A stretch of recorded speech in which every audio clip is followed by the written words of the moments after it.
Gooney Bird Greene, Chapter 6. Today, Gooney Bird said on Wednesday, I'm going to tell you about Catman and the cow.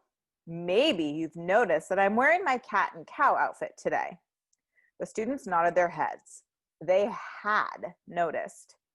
Gooney Bird was wearing an orange fur jacket. Over her shoulder was slung a purse made from brown and white cowhide. Sometimes storytellers have special outfits that they wear. I think that's fine as long as it doesn't interfere with the story, Gooney Bird continued.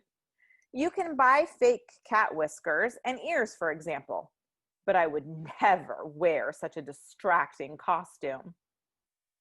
Would you wear a tail? Beanie asked. I know somebody who had a cat tail and ears at Halloween. Put on your thinking caps, class, Gooney Bird said. Think back to when I talked about Catman last week. No tail, the entire class said, all except Felicia Ann, although she looked up from the floor. That's right, Catman has no tail. I would tell about the lawnmower accident and it would be an absolutely true story, but I never use violence in my stories. Oh, good, Keiko said. Violence makes me cry. Gooney Bird smoothed her fur jacket and did her breathing exercises. Deep breath, let it out. Deep breath, let it out. I know a lot of you have been worried about Catman, she began. I certainly have, Mrs. Pigeon said. I've been thinking about Catman ever since he flew out of that flying carpet.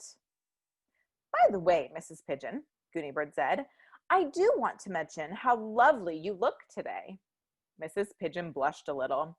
She was still wearing her high-heeled shoes with the buckles, and today she was also wearing a rhinestone butterfly perched in her hair. In fact, the whole class looks quite lovely, Gooney Bird pointed out. She looked around. Malcolm, would you stand up? Malcolm rose from his seat and held his shoulders back. He was still wearing his polka dot bow tie, and today he had added a plaid belt. Keiko? Gooney Bird said. Keiko giggled and stood. She had a bright green bow in her hair and a long, shiny silk scarf wrapped around her neck. Me? Called Chelsea. Can I stand up? She did. And the class could see that she was wearing a fringed cowboy vest over her best dress. Me?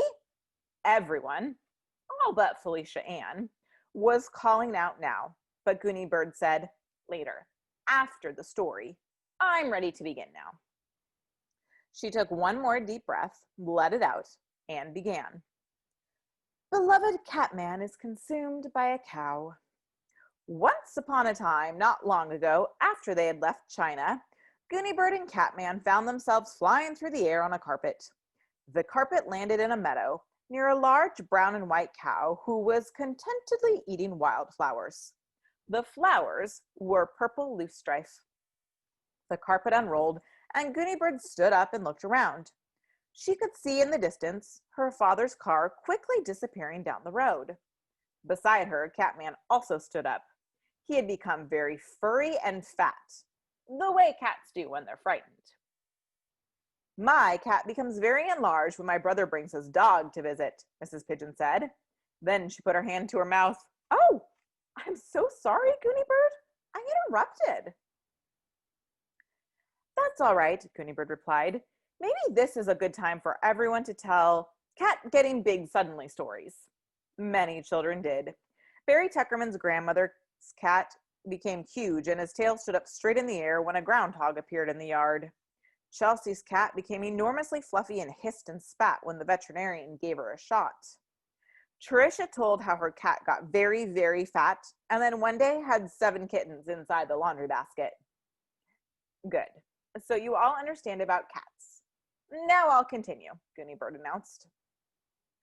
The cow, who had some purple blossoms dangling from her mouth, looked very surprised when a person and a cat and a carpet all landed in her meadow. She thought about what to do and decided that moving to a different corner of the meadow would be the best choice. Carefully moving slowly in a cow-like fashion, She strolled away toward the corner where yellow cosmos and oxeye daisies were in bloom. Gooneybird's attention was on the car, which had now disappeared around a bend in the road. She was a little worried about the disappearance of the car, but Catman didn't care about the car. Catman had never liked the car at all. In fact, Catman had hated the car, and he was glad that it had disappeared. But he was very interested in the cow. Catman had never seen a cow before. Now he watched in fascination as the cow moved slowly toward the other corner of the meadow. He liked the way the cow walked, heavily and with determination. He liked the way the cow smelled, of thick sun-warmed cowhide and meadow flowers. And as he scampered along behind the cow, and the cow noticed and mooed, Catman liked the way the cow sounded. It was comforting. The low, throaty sound of a moo, and in the background was the buzzing of the flies. Catman began to purr. In the distance, he could hear Gooney calling, "Catman! Catman!" But he didn't care. He found himself falling in love with the cow. "I like romance," Beanie said. "Me too," Keiko said with a tiny sigh. Gooney waited a minute. But no one else said anything, so she continued her story. In the evening, the farmer, Mr. Henry Shinhofen, came to the meadow and called the cow. It was time to take her into the barn to be milked. The cow liked the farmer, who was soft-spoken and kind, and she liked the barn, which was airy and dark and smelled of hay, and she liked being milked, which felt a little like sneezing, something that needs to be done now and then. So she cheerfully followed the farmer when he called her. Catman cheerfully followed the cow. Mrs. Clara Shinhofen, the farmer's wife, was feeding the chickens when her husband walked past, leading the cow. "My word," she said. "Look! There's a cat with no tail following the cow." "So there is," said her husband. "Perhaps he is hungry. We should feed him." They tried to take Catman into the house to be fed, but he refused to leave the cow. So they brought him a bowl of tuna fish and gave it to him in the barn. When Mr. Shinhofen milked the cow, he squirted some into a dish for Catman. That night, Catman, who was by now completely and hopelessly in love, curled up beside the cow and slept. He has slept there ever since. During the day, he goes to the meadow with the cow, and while the cow eats wildflowers, Catman chases field mice and butterflies, listens to the buzzing of flies, and smells the warm and pleasant odor of cowhide. Gooney paused. "Questions?" she said. Keiko raised her hand. "I was waiting for the bad part," she said. "I was going to cover my ears." "What bad part?" asked Gooney "You know," Keiko whispered, "where the cow ate Catman." Gooney looked surprised. "The cow didn't eat Catman. The cow hardly notices that Catman is there. The cow eats wildflowers." "But you said," Keiko began. "Yes, you said," Malcolm called. Mrs. Pudgeon stood up. "Remember the title of the story, children," she said. They all tried. "How a Cow Ate Catman," Barry Tuckerman called out. "How Catman Got Eaten Up by a Cow," Tricia said. Mrs. Pigeon shook her head. She picked up her notebook. "I wrote it down," she told them. "Beloved Catman is consumed by a cow." "Let me finish," Gooney suggested. She went on with the end of the story. That night, the farmer and his wife turned on the TV and saw the interview with the little girl who rode a flying carpet.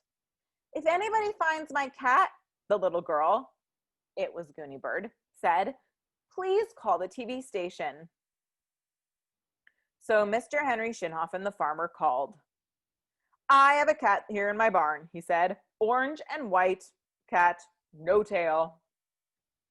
"But I gotta tell you," he said, I don't think you'll be able to take it away. It won't leave my cow. It won't leave your cow? The TV lady said. She sounded puzzled.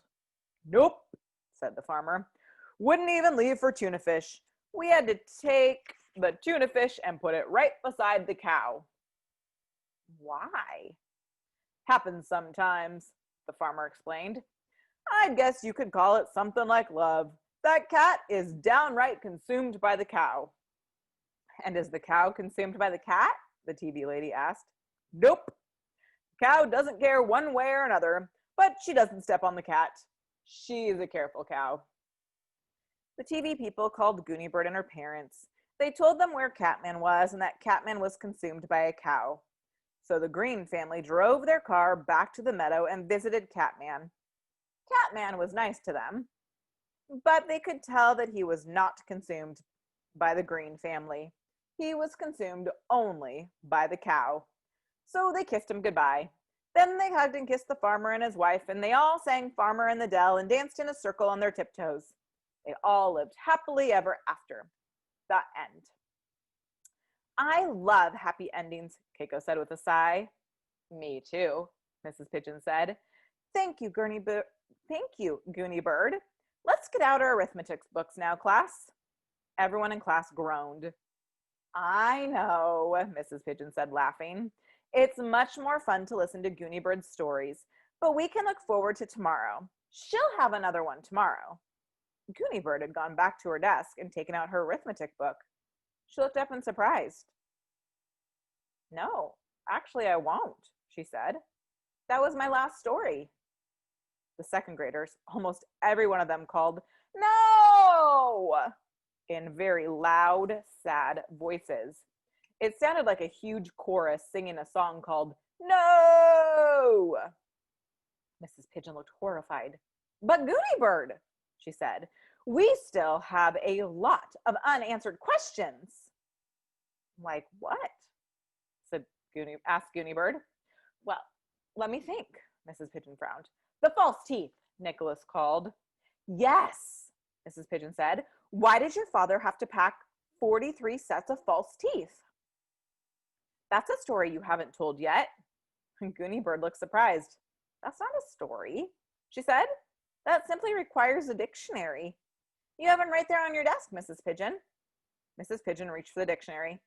Look up this word, Gooney Bird said. She pronounced the word very carefully. Prosthodontist. My goodness, Mrs. Pigeon read the definition. It's a special kind of dentist. He makes false teeth.